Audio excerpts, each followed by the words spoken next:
Bem-vindos ao Entre Linhas do Código, mais um deep dive no código limpo. E hoje, nosso quinto episódio, vamos desvendar os mistérios da formatação de código. É isso aí, capítulo 5, bora lá. Formatação, quem diria, né? Pois é, parece detalhe, mas o livro mostra que não é bem assim, né? Não. Super importante. É a base para um código elegante, fácil de entender, de dar manutenção. Já começa com um papo interessante sobre o tamanho dos arquivos. O Monco Bob usa um projeto fitness como exemplo, né? Sim, lembra? Arquivos curtinhos, em média 65 linhas. Impressionante para um projeto daquele tamanho, né? E ele compara com um artigo de jornal, sabe? Ah, ótima analogia. Direto ao ponto, fácil de digerir. Nada daqueles textos intermináveis, né? É isso aí. Arquivos menores, funções e classes concisas. Tudo para facilitar a leitura do código. E a gente sabe, né? Passamos mais tempo lendo código do que escrevendo. Verdade. E por falar em facilitar a leitura, o capítulo mergulha na formatação vertical. De novo a comparação com o jornal, né? Gostei dessa. Título chamativo, introdução que resume a ideia principal e depois os detalhes, né? Então a ideia é ter, o nome da função ou da classe logo no início e ir descendo para os detalhes da implementação. Isso. E manter as coisas relacionadas próximas para a gente ficar pulando de um lado para o outro do arquivo. Faz sentido. O Uncle Bob dá vários exemplos, né? Sim, tipo a proximidade entre variáveis e seus usos, entre a chamada de uma função e sua declaração, tudo para criar um fluxo de leitura natural. Legal.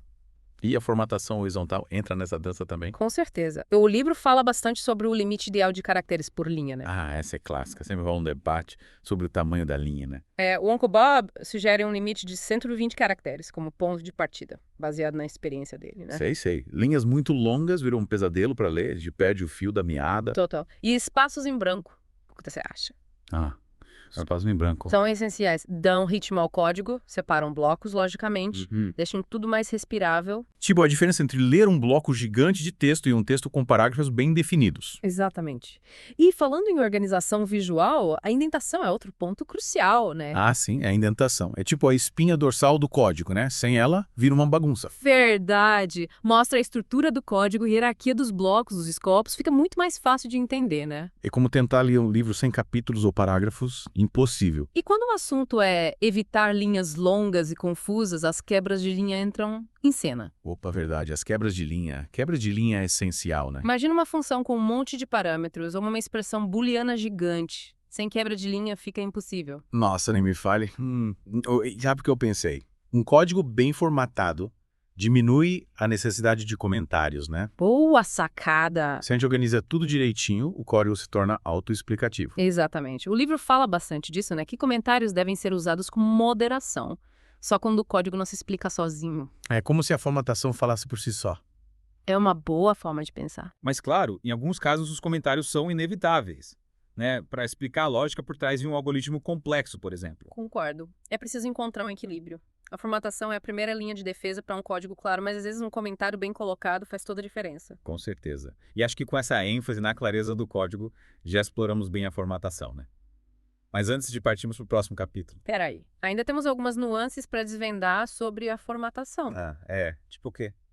Que tal a gente discutir um pouco mais essa questão do limite de caracteres por linha? Interessante.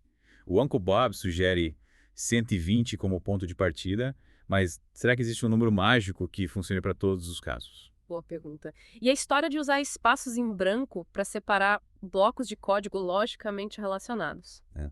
Você tem algum exemplo prático para ilustrar isso? Um exemplo prático. Deixa eu pensar. Acho que ajudaria a visualizar melhor o conceito. Tenho sim.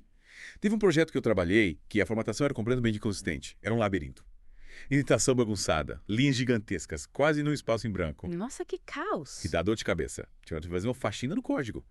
Implementamos um padrão de formatação consistente, usando um formatador automático, para garantir que todo mundo seguisse as mesmas regras. E aí, qual foi o resultado? A diferença foi gritante.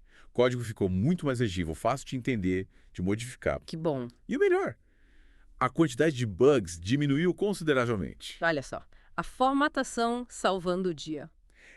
Essa história mostra o poder da formatação, né? Total? É como se a gente tivesse dado um upgrade, não só no código, mas na produtividade e na qualidade do software. Com certeza. E, por falar em produtividade, você já parou para pensar como a formatação impacta o trabalho em equipe?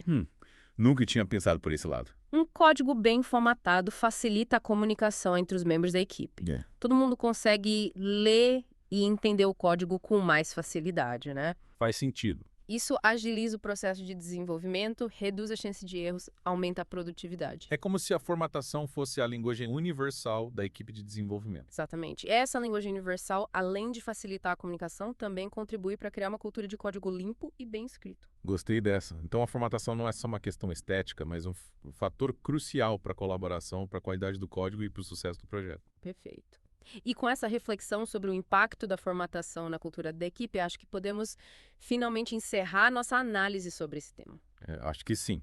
Desvendamos os mistérios da formatação, exploramos os benefícios, até compartilhamos histórias de terror e superação com código mal formatado. E agora, prontos para desbravar o próximo capítulo do Código Limpo? Com certeza. Mas antes, que tá uma pausa para o cafezinho, a gente volta já com mais insights sobre código limpo e elegante. Combinado? Até daqui a pouco. Até. Voltamos. E aí, preparados para mais um mergulho no Código Limpo? Cafezinho em mãos, bora continuar a nossa jornada. Opa, tô pronto. E pelo visto, o próximo capítulo é Objetos e Estruturas de Dados. Isso aí. Chegou a hora de entender a diferença entre esses dois conceitos. Parece simples, mas tem muita profundidade por trás disso. Lembra que o Uncle Bob usou o exemplo de um ponto no plano cartesiano, né? Sim, ele mostra como uma classe que expõe diretamente as coordenadas x e e do ponto viola o princípio do encapsulamento. Ah, entendi. Tipo, a gente fica dependente da implementação interna, né? Exatamente. A ideia é criar métodos que manipulam o ponto como uma entidade abstrata, sem revelar os detalhes da sua representação. Assim, se a gente precisa mudar a implementação, o código que usa esses métodos continua funcionando. Flexibilidade total. Boa. Flexibilidade de código limpo, a combinação perfeita. E por falar em código limpo, esse capítulo também fala da lei de Demeter, né? Lei de Demeter. Yeah. Lembra? Menor conhecimento. Ah, sim. É como se fosse um código de ética para os objetos, sabe? Cada objeto só conversa com seus amigos mais próximos, sem se intrometer na vida alheia. Então, nada de ficar chamando métodos em cadeia, tipo A ponte B, ponte de B, ponte de Facem. Isso aí. Esse tipo de código é fofoqueiro demais, sabe? Sabe tudo da estrutura interna dos outros objetos. Aumenta o acoplamento, deixa o sistema mais rígido, difícil de modificar. É como espalhar boatos pelo código, né? Ninguém merece. Verdade. Manter um mínimo de conhecimento entre os objetos é a chave para um código mais flexível, fácil de manter e livre de dramas. E por falar em evitar dramas, o próximo capítulo é tratamento de erros. Ah, esse é um tema que pode dar muita dor de cabeça, mas também é super importante para criar sistemas robustos, né? Afinal, erros acontecem. Com certeza. O Uncle Bob ensina a lidar com os erros de forma elegante, sem comprometer a legibilidade do código. É como ter um plano de fuga para cada possível incêndio, sem transformar o código num bunker paranoico. E uma das estratégias que ele defende é usar exceções em vez de códigos de erro, né? Sim. Exceções são como sinais de fumaça. Comunicam um problema de forma clara, permitindo que a gente tome medidas para controlar a situação. E elas também permitem criar uma hierarquia de erros, né? Organizar os problemas em categorias, facilitando o tratamento. Exatamente. É como ter um sistema de triagem no pronto-socorro do nosso código. Cada erro é direcionado para o especialista certo, garantindo um tratamento mais eficiente. Por veio da analogia. E o livro também fala da estrutura Try, Catch, Finally, né? Sim. Ele recomenda criar essa estrutura logo no início do código, que pode lançar exceções. É como se a gente estivesse se preparando para lidar com os imprevistos. Faz sentido. E ele também dá dicas para escrever blocos catch concisos, focados em lidar com o erro específico, né? Isso aí. Nada de blocos gigantescos que tentam resolver tudo ao mesmo tempo. Cada problema com sua solução, sem criar uma confusão generalizada. E lembre que ele detona o uso de null como indicador de erro, né? Ah, o null. É como uma bomba relógio escondida no código, pronta para explodir a qualquer momento. Então, em vez de null, a gente deve usar exceções ou objetos específicos que representem o erro. Exatamente, assim. A gente deixa claro o deu errado, sem depender de um valor ambíguo como null. E por falar em evitar ambiguidades, o próximo capítulo é sobre boundaries, ou fronteiras em português. Fronteiras. Parece que vamos construir muros no código. Mas imagino que a ideia seja delimitar as diferentes partes do sistema, né? É isso aí. Separar a lógica interna das bibliotecas externas, dos serviços de terceiros. É como estabelecer tratados de paz entre diferentes nações do nosso código, definindo as regras de interação e garantindo que todos se respeitem. Interessante. E como a gente define essas fronteiras no código? Usando interfaces bem definidas. Elas funcionam como embaixadores representando os diferentes componentes do sistema e especificando os pontos de comunicação. Tipo, garantir que a comunicação entre os componentes seja clara, objetiva, sem mal-entendidos diplomáticos. Certo. E o livro também fala da importância dos testes de código que interagem com componentes externos, os testes de aprendizagem. Ah, sim. Esses testes são como espiões, que verificam se os componentes externos estão cumprindo os acordos estabelecidos nas interfaces. É uma boa forma de pensar. Eles garantem que a integração entre os componentes funcione como esperado, mesmo que a gente não tenha controle total sobre os componentes externos. E, com essa rede de espiões, podemos ter certeza de que as fronteiras do nosso código estão bem protegidas. Mas e os testes do código interno? Como garantir que tudo funcione dentro das nossas próprias fronteiras? Calma, já chegamos lá. O próximo capítulo é sobre testes de unidade, um guia completo para testar o código. Prepare-se para desvendar os segredos dos testes eficientes, legíveis e fáceis de manter. Que legal! Esses testes são como soldados que protegem o nosso código de invasões de bugs. Mal posso esperar para aprender as estratégias de defesa. Então prepare-se para a batalha. No próximo capítulo, vamos nos armar com as melhores práticas de testes unitários e garantir a qualidade do nosso código. E voltamos ao interlinhas do código. Chegou a hora da gente desvendar os mistérios dos testes unitários, hein? É isso aí, o capítulo Testes de Unidade é aquele guia completo que o Uncle Bob preparou pra gente. A arte de criar testes eficientes, fáceis de manter e tudo mais. Exatamente. Testes de primeira classe, tratados com o mesmo cuidado que o código de produção. Senão vira um fardo, né? Não é isso que a gente quer. Com certeza. E para garantir que os testes estejam sempre impecáveis, o capítulo apresenta as famosas 3 leis do TDD. As 3 leis. Tipo um código de conduta para os desenvolvedores TDD, né? Isso mesmo. Primeiro, não escrever código de produção a menos que seja para fazer um teste falhar. Segundo, só escrever um teste por vez e só o suficiente para ele falhar. Terceiro, só escrever código de produção suficiente para fazer o teste atual passar. É como um mantra para quem segue TDD, né? É uma boa forma de pensar. E seguindo essas leis, a gente garante que o código esteja sempre coberto por testes e que os testes reflitam as necessidades do sistema. Exatamente. E por falar em cobertura de código, o livro também explora esse tema, né? A cobertura de código. É tipo um raio-x do nosso código, né? Mostrando o que está sendo testado e o que está vulnerável. Isso aí. Uma alta cobertura nos dá a confiança de que os testes estão cumprindo o seu papel, protegendo o código de bugs. É como ter um sistema de alarme super eficiente? Sensacional. E depois dessa imersão no mundo dos testes unitários, o livro nos leva para outro nível de organização, o capítulo Classes. Classes, estrutura básica de qualquer sistema orientado a objetos, né? É isso aí. E nesse capítulo, o Uncle Bob ensina a criar classes coesas, concisas, fáceis de entender. E a primeira dica é o famoso SP, o princípio da responsabilidade única. Cada classe com apenas uma razão para mudar. Tipo, cada classe especialista na sua área, sem tentar abraçar o mundo com as pernas, né? Perfeito. E o Uncle Bob usa aquele exemplo da classe que imprime um relatório. Se ela também formata o relatório e envia para a impressora, está acumulando responsabilidade demais. Viola o SRP. Virou uma bagunça, né? Cada um no seu quadrado. Exatamente. A solução é dividir essa superclasse em classes menores, cada uma com uma única responsabilidade. Faz sentido.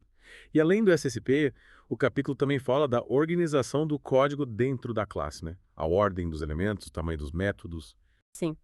O Uncle Bob sugere uma ordem específica, começando pelas variáveis públicas estáticas, depois as privadas estáticas, variáveis de instância e, por fim, os métodos. Para facilitar a leitura e a navegação, né? Isso aí.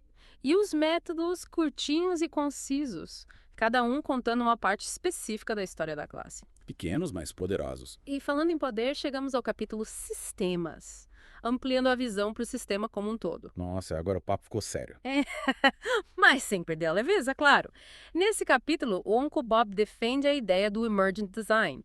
O design do sistema surge naturalmente à medida que o sistema é construído. Tipo, a gente vai construindo e adaptando o projeto às necessidades, né? Exatamente. E ele também fala da importância de separar a lógica de negócios da lógica de infraestrutura. Cada um no seu quadrado, de novo. É isso aí.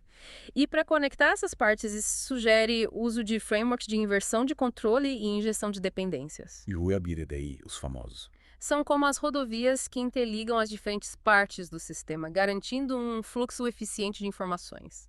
E com uma boa infraestrutura, nosso sistema pode crescer e prosperar. Mas calma, ainda falta um capítulo. Emergência. Verdade. Último capítulo com um conjunto de heurísticas para guiar a criação de código limpo. Tipo, um kit de ferramentas para a gente aprimorar nossas habilidades, né? Isso aí. E uma das ferramentas mais importantes é o princípio escreva código que seja fácil de apagar. Código fácil de apagar. Que ideia estranha. Mas faz sentido. A gente deve criar um código modular com baixo acoplamento que possa ser facilmente removido ou modificado sem causar um efeito dominó. Entendi. Tipo, construir com blocos de Lego que a gente pode tirar e colocar sem destruir tudo. Exatamente. E tem o Day Rewrite também, o Don't Repeat Yourself. A duplicação de código é um veneno. E a gente precisa se livrar desse veneno a todo custo. Escrever o código uma vez só e reutilizar sempre que possível. E a legibilidade, claro. Um código fácil de entender é muito mais fácil de manter. Sem dúvida. Usar nomes significativos, funções curtas e concisas, organizar tudo de forma clara. Para que qualquer um possa entender o código sem se perder no caminho, né? Exatamente. Yeah. E com essa bela metáfora, chegamos ao fim da nossa jornada pelo código limpo. Ufa, que viagem. Aprendemos a construir código limpo desde os alicerces até os acabamentos. E o mais importante, vimos como a qualidade do código impacta a qualidade do produto final. Verdade. Um código bem escrito é um presente para o futuro, tanto para a gente quanto para os outros desenvolvedores. E a busca por um código limpo deve ser uma constante na vida de todo programador, né? Com certeza. E com essa mensagem inspiradora, encerramos o 5º episódio do Entre Linhas do Código. Esperamos que vocês tenham gostado dessa imersão no mundo do código limpo. E que levem os ensinamentos do Uncle Bob para seus projetos. Até a próxima aventura no mundo do código. Fiquem ligados para mais insights e dicas para se tornarem verdadeiros artesãos do código. Até mais! Valeu!